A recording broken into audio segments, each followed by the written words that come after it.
Obviously, we have a lot of work to do in a very short period of time.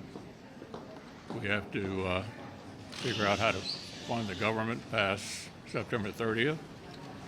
We have to have as close as we can to a regular order process on appropriations. Senator Collins and Senator Murray have done a spectacular job of at least getting bills out of committee, which hadn't happened in the Senate in 5 years. So that's a step in the right direction.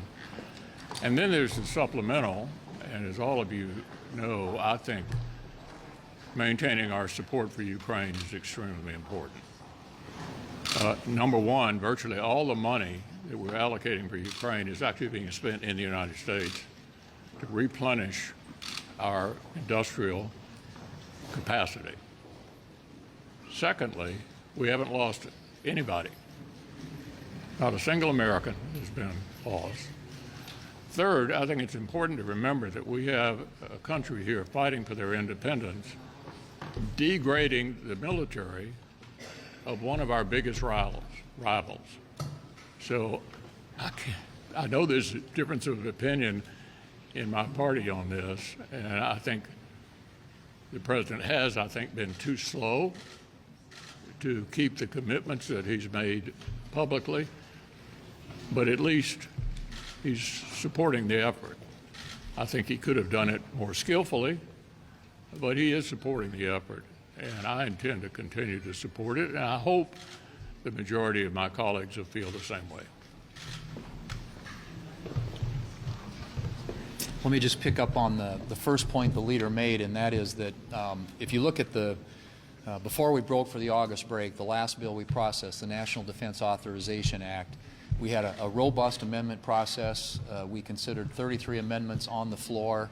The Armed Services Committee team got lots of other amendments included in the bill that were adopted without having votes. But nevertheless, it was a process that was open and transparent, in which individual members who don't serve on the Senate Armed Services Committee had an opportunity to have their voices heard and get votes on amendments that were important to them and their states. Now we're looking at the appropriations process. As the leader pointed out, we haven't had a normal appropriations process for a long time around here, but we do now have 12 bills. All 12 bills have been reported out of the Senate Appropriations Committee. The key now is to get those bills moving across the floor. And I'm hopeful that that will start happening next week. And when it does, that there will also be an open, robust amendment process in which members who don't serve on the Senate Appropriations Committee have an opportunity to make their voices heard and get amendments considered that are important to them and the people that they represent. I talk a lot around here about regular order. And the reason I do that is because I think bills, when they move through regular order, is a more transparent process. It is more accountable to the people in this country.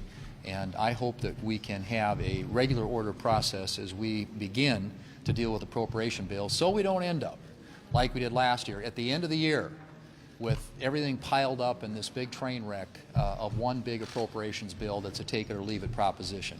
The way it's supposed to work is to do these in regular order through a process that allows for open debate on the floor, and that's what our conference is going to insist on in the appropriations process this year. Joe Biden's recent statements on the economy reveal a president completely out of touch with the pain and the suffering that he's causing the American people. If you wanted to describe Bidenomics in one word, it would be failure.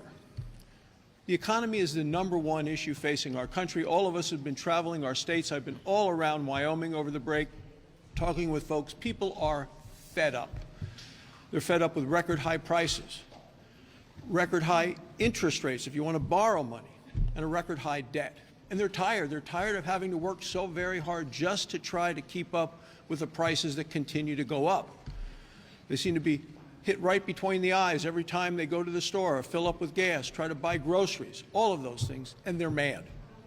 People are mad because they see the country heading in the wrong direction, and they don't see us getting back on track. People also do not believe that Joe Biden is up to the task. Only 1 in 3 Americans think that President Biden and the Democrats are actually doing a good job on the economy. And the case in point is this past Labor Day weekend, gasoline prices hovering at about $4 a gallon. Well, that's up over $2 a gallon from where we were about 2 years ago. And back to school shopping, it has become very, very expensive and very stressful for American families. Whether it's putting food in the lunchbox, supplies in the backpack, we're all seeing increased costs as a result of Bidenomics.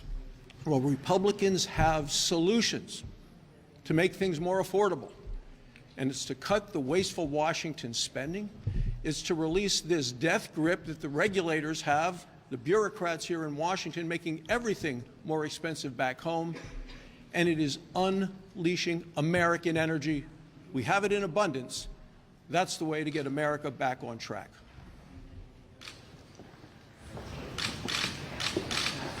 Well, welcome back, everybody. I'd like to say it's great to be in Washington, D.C., but I think I prefer Iowa. And for those of you that had the opportunity to come out, spend some time in Iowa, go to our great state fair, we appreciate your support. I finished up the 99-county tour while I was at home in Iowa, and it was great to get out across the state. But while I was out and about and talking to families and talking to manufacturers and other industries, it was abundantly clear that Iowans are very, very frustrated with the state of the economy. And it really didn't matter what industry or what location I was in. They are frustrated. They're frustrated with this administration. They're frustrated with Bidenomics. It is increasingly difficult to support their families. And it's really tough because even in my communities in southwest Iowa, where I was born, where I was raised, and where I live today, seeing the men and women that I have grown up with, they are two full-time income families now taking on additional jobs just to make ends meet. So folks, when the president is out there talking about how successful Bidenomics has been, I'm pulling the BS card on this, and I'm throwing it down because things are rough on our families. There's no getting around it. And I know sometimes you're in this bubble here in D.C., but again, folks, if you can get out to Iowa, any of our great states, you're going to see a different story when it comes to our families and our businesses. So please pay attention. So with that, Iowans are really frustrated with the taxes that they're paying to this federal government when they hear us talk about Washington, D.C., and how a number of our federal agencies' headquarter buildings are only 25% occupied. Okay, where are all of those workers? I know they're still on the payroll, right? Is COVID over? Are we able to come to work safely? I think we can do that. And yet we still have a huge number of people from this city that are telecommuting. They're teleworking. And there's no reason we should be doing that. When you have bureaucrats that are doing bubble baths during their conference calls for work, when they are golfing during business hours, and yet they're still getting paid the wages they were pre-COVID, we've got to figure this out. So I've pushed out a letter to all 24 Inspector General offices, and I'm demanding answers. So one, what are these people doing? Who has oversight of the work that is being done by these employees that are so-called teleworking? Okay, two, what are we going to do with all this unused office space? If you're not bringing people back to work, we don't need to lease all of these buildings. We don't need all of these buildings. How much money can we save if we get rid of it? And then finally, folks, and this really gets under my skin, is that how many of these federal employees who get location-based pay, Washington, D.C. wages, who are teleworking from a lower-cost area, how many of them moved away during COVID and are still getting paid for living in Washington, D.C.? It is fraud, folks. It's fraud. So you federal employees that are out there, we're coming after you. We're coming after you. Let's do the right thing. Well, welcome back, everybody. It is nice to be here on a 100-degree day almost, and I'm glad that we had a nice break. I'll say two things of what some of my colleagues have said. Senator Barrasso said his definition of Bidenomics is failure. Mine is paying more and getting less. That's absolutely what you're doing every day, whether it's your mortgage, your rent, your grocery store, your gasoline tank, whatever it is. And as to what Joni was talking about, Senator Ernst was talking about, our offices are inundated during the summer. More people traveled this summer probably than have over the last 4 or 5 years. The requests for passports and assistance on getting passports and passport renewals is much greater than it has been, but because the workforce is not there, we had people that had to cancel trips, couldn't go, and they had planned months in advance to try to secure their passport. So that is one area specifically where the work ethic that we're seeing at the D.C. level mostly, but also at the federal level, is coming up short. So during the break, it's nice to get home and see everybody and hear anecdotal stories, but I did, during my break, took a once-in-a-lifetime CODAL with 4 other bipartisan, bicameral, all-women delegation to see our USA women soccer team play in Auckland, New Zealand.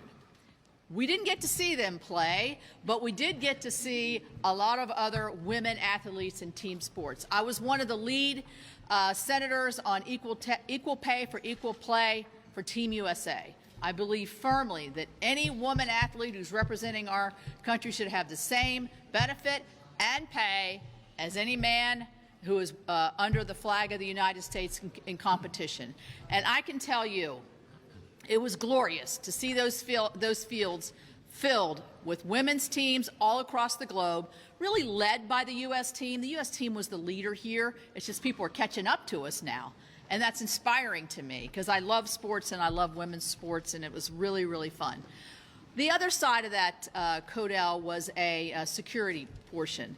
We talked to a lot of the Indo-Pacific leaders and defense leaders about the looming challenge of China, how our allies are realigning, and how we need to shore up our allies. We were in Australia talking about AUKUS, the new agreement that we struck on submarines. We were talking about how the Taiwanese and China situation is becoming very precarious, and how are we preparing for that?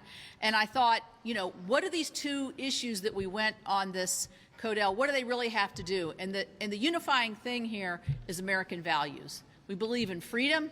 We believe in making and giving all of our men, women, and our military the ability to do the best they can do in any situation for a great country.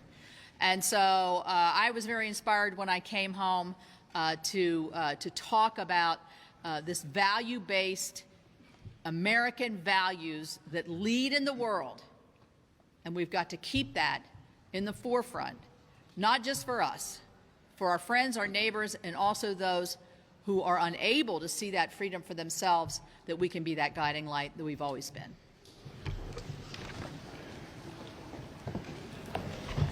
So President Biden spent the month of August telling a very different story to the American people than what we are seeing back home with the people that elect us to come back here to Washington.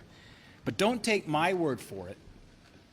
Don't take my word for it as Joe Biden's trying to spin this Bidenomics story.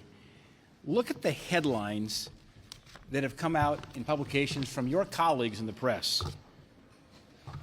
The housing market is stuck. Americans can't afford homes. Investors aren't buying property. Economists see little relief ahead. New York Post, credit card and car loan defaults hit a 10-year high as inflation squeezes families. This came out in Forbes just yesterday. In fact, as I was flying in from Montana, strapped for cash, more Americans are making early withdrawals from their retirement savings. And you've seen the headlines in the last month about credit card debt at over $1 trillion, an all-time record high. And now we've got new information that says our deficits are going to exceed $2 trillion. To put that in perspective, our deficit over the next year will be larger than the GDP of every country but 10 in the world.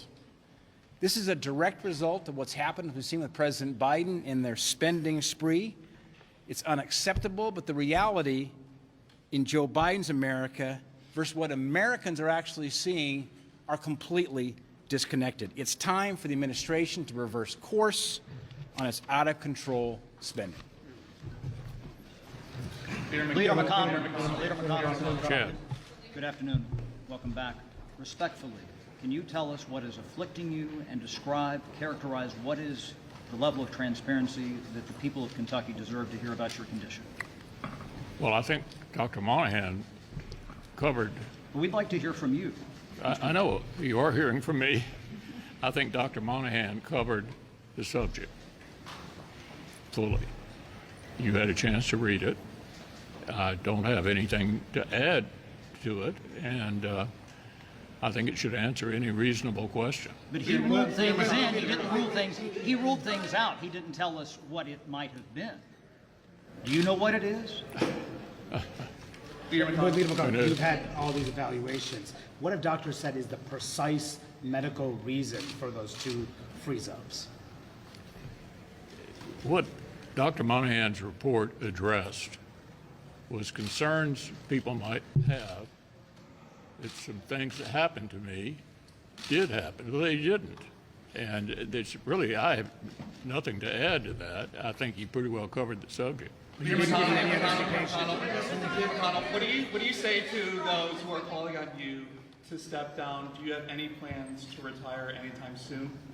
I have no announcements to make on that subject. Well, what do you say to those who are? I'm going to finish my term as leader, and I'm going to finish my Senate term. Thank you.